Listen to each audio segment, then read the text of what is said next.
दोस्तों, मेरा नाम साहिल है। मैं गुड़गांव का रहने वाला हूँ। मेरी उम्र 32 साल है।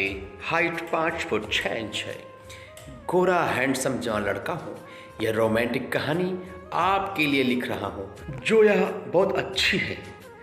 इसमें मैंने अपने दिल के अरमानों को लिखा है, जो आप तक पहुँचा रहा हूँ। चलिए शुरू करते हैं।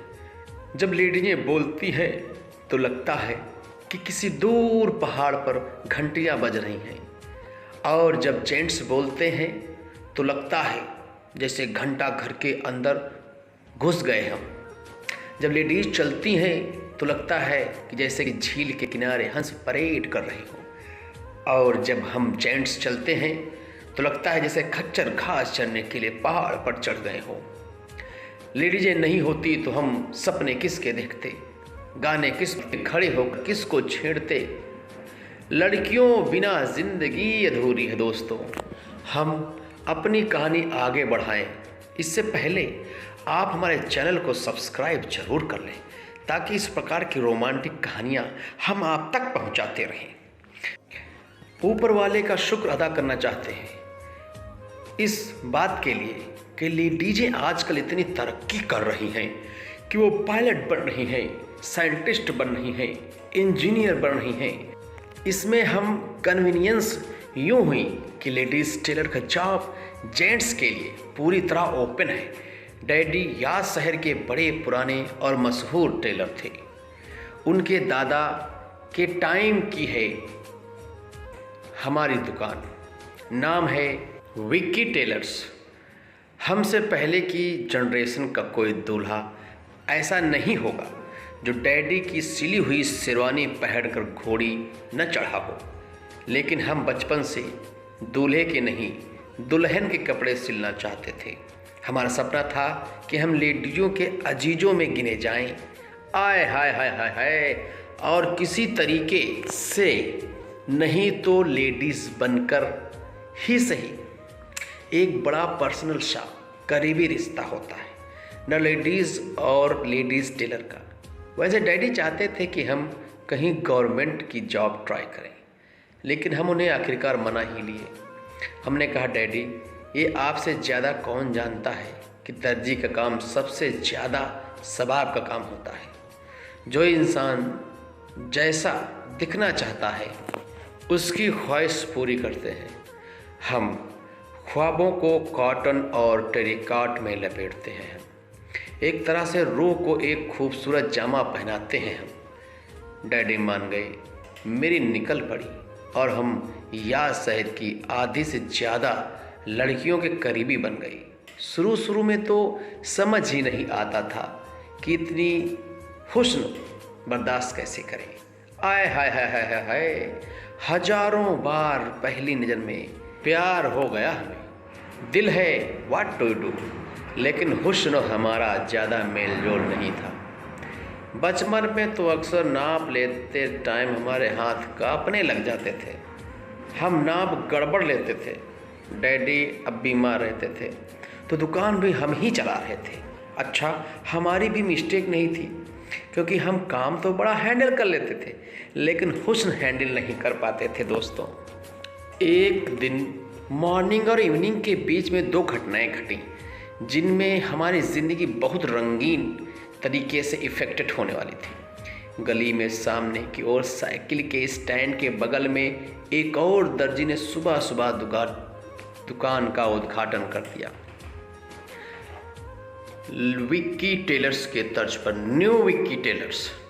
और शाम को एक खूबसूरत लड़की दुकान में आकर बोली, सुनिए टेलर मास्टर, आप ही हैं क्या? जब लड़की की आवाज़ सुनी तो मेरे दिल की घंटी बजने लगी।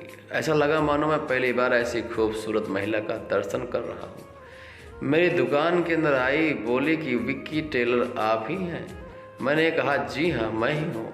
उसने ऊपर से नीचे की ओर देखा और मुस्कुराते हुए बोली कि मैं आपकी कायल हो गई। आप ऐसा कपड़ा सिलते हैं जिसका कोई जवाब नहीं। आज तक मेरी फिटिंग की सिलाई कोई टेलर नहीं कर पाया, लेकिन आपने जब से मेरा कपड़ा सिला है तो मेरी फिटिंग एकदम फिट हो गई। आप ऐसा फिट करते हैं जिसको एक बार फिट कर दिया वह दोबारा आपके पास फिर फिट कराने आ जाता है। और आपको ढूंढते ढूंढते मैं यहाँ आ गई, क्योंकि आपका फिट किया हुआ दोबारा कहीं भी फिट नहीं करा पाएगा। इसलिए आप इतना अच्छा फिट कर दो कि हमेशा आपके पास ही रहो। मेरे दिल की घंटियाँ जोर से बज रही थी, मेरा रोम रोम उत्तेजित हो रहा था, मेरे दिल के अरमान जाग रहे थे कि खुदा आज तुमने कितना बड़ा रहम कर दिया है। इतने दिन गुजर गए, मैं कुंवारा रहा था, लगता है आज मेरे दिल का आगाज होने वाला है। मुझे नहीं पता था कि मेरे दिल में जो अरमान जागे हैं या कुछ ही देर के लिए हैं। मोहतरमा बड़ी तैयारी से आई थी, जो बनवाया था उसका नाम नमूना साथ लाई थी। हमारे नापने वाला फीता उनके कहीं आसपास फटक नहीं पाया।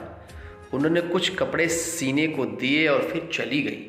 जाते जाते रसीद बुक में अपना नाम लिखवाया, शगुफ्ता। आय हाय हाय हाय हाय, नाम थोड़ी था जैसे मोतियों की माला पिरोती हो। किसी रेशमी धागे में हमने उसी पल डिसाइड कर लिया कि अगर कोई लड़की मिसिस बब्बन होने के लायक है पूरे याद शहर में तो ये है। आय हाय हाय हाय, हमने सोचा कि अपनी पूरी कला झोंक देंगे उनके कपड़े बनाने में। लेकिन इधर दिन कुछ खराब चल रहे थे। जैसा हमने बताया कि लेडीज़ों के करीब जाते ही हम घबरा जाते थे और सारा नाप गलत कर देते थे। इस कारण से कई कस्टमर शिकायत लेकर आने लगे। कई तो ब्लाउज काउंटर पर फेंक कर चले जाते। पुश्तैनी धंधे को हम नाली में फेंके जा रहे थे। धीरे धीरे बात फैलने लगी कि विक्की टेलर्स बंद होने वाला है। अच्छा, हमें इसका सबका होश ही नहीं था। हम तो 1001 ही बार पहला प्यार कर बैठे थे शगुफ्ता जी से। वो आती थी कभी कभी दुकान में, न कई बार उसने मिलने की कोशिश भी की, फिर अंत में मान गई और मैं उसके प्यार के नशे में ऐसा खो गया जिसके चलते हुए मुझे कुछ दिखाई नहीं दे रहा था। दिन रात उसका ही चेहरा मेरी आंखों के सामने रहता था। आखिरकार वह दिन आ ही गया था जब वह मुझसे मिलने के लिए अपने घर पर बुलाया। उसके घर पहुंचने के बाद मुझे ऐसा लगा कि मैं ससुराल आ गया हूँ। उसके घर वाले मेरा पूरा सपोर्ट कर रहे थे और मुझे अपना जमाई बनाने के लिए राजी हो गए। अब क्या था, मेरे दिल में रसगुल्ले फूटने लगे। मैं बहुत प्रसन्न हो गया कि ज़िंदगी में इतना संघर्ष करने के बाद आखिर वह समय आ ही गया जिसका मुझे बेसब्री से इंतज़ार था। मैं बहुत ही खुश था। उसी दिन मेरी सगाई फिक्स हो गई और दोनों को अंगूठी दी गई पहनाने के लिए। अंगूठी पहनाई, जीवन की राह में आगे बढ़ गए और हंसी। दोस्तों, ये कहानी यहीं पर समाप्त होती है। अगर अच्छी लगी हो तो मेरे चैनल को सब्सक्राइब जरूर करें। धन्यवाद।